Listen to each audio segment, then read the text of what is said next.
मित्रांनो, आजच्या व्हिडिओचं नाव आहे आरोग्यदायी आहार घ्या आणि तन आणि मन निरोगी ठेवा. काय ते बघूया. आजच्या प्रदूषणाच्या वातावरणात लोकांची रोगप्रतिकारक शक्ती कमी होत चालली आहे.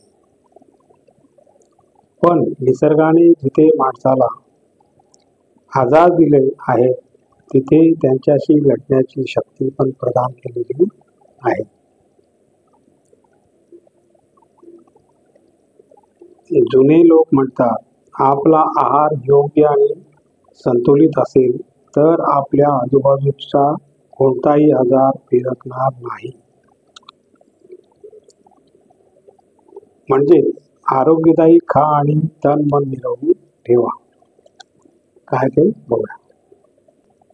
आपली जी दिनचर्या आणि जीवनशैली असते त्यामधून जे घटक बाहेर पडतात त्यांना फ्री रॅडिकल्स असे म्हणतात, जे आपल्या शरीरातील निरोगी पेशींचं नुकसान करतात आणि जेव्हा त्या पेशी कमजोर होतात तेव्हा आपलं शरीर गंभीर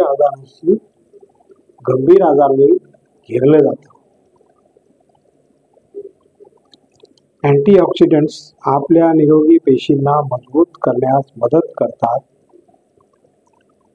आहार तज्ज्ञांच्या मते जर आपण या 4 भाज्यांचा समावेश आपल्या रोजच्या आहारात केला तर आपली रोगप्रतिकारक क्षमता वाढण्यास निश्चितपणे मदत होईल. काय ते बघूया. गाजर. यामध्ये आढळणारे अँटीऑक्सिडंट्स बीटा कॅरोटीन आणि जीवनसत्व आपल्या शरीरासाठी महत्त्वपूर्ण रोगप्रतिरोधक ठरतात. अरे वा. यांच्या ज्यूसचं नियमित सेवन करण्याने अल्सर आणि कर्करोगाच्या रुग्णांना आराम मिळतो. Very good. एवढंच नाही तर या ज्यूसचे नियमित सेवन करण्याने डोळे, गळा, खोकला आणि टॉन्सिलच्या त्रासापासूनही मुक्ती मिळते. छान. आता कोबी.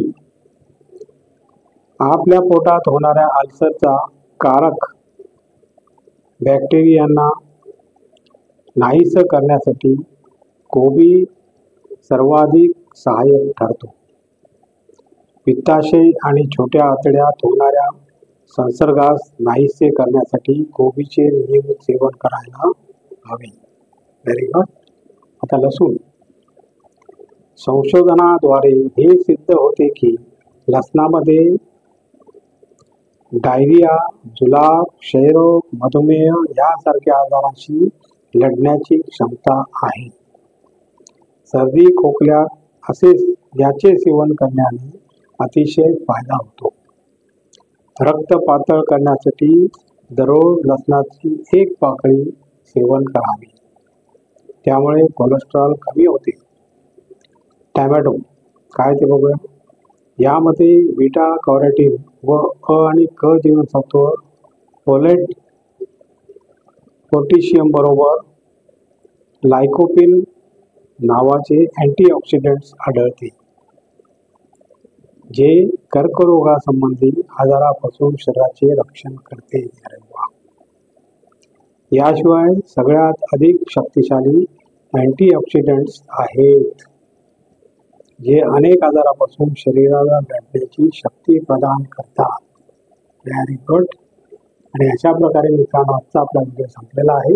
आणि तुम्हाला जर माझा व्हिडिओ आवडला तर लाईक करा, शेअर करा, सबस्क्राईब करा आणि कॉमेंट जरूर करा.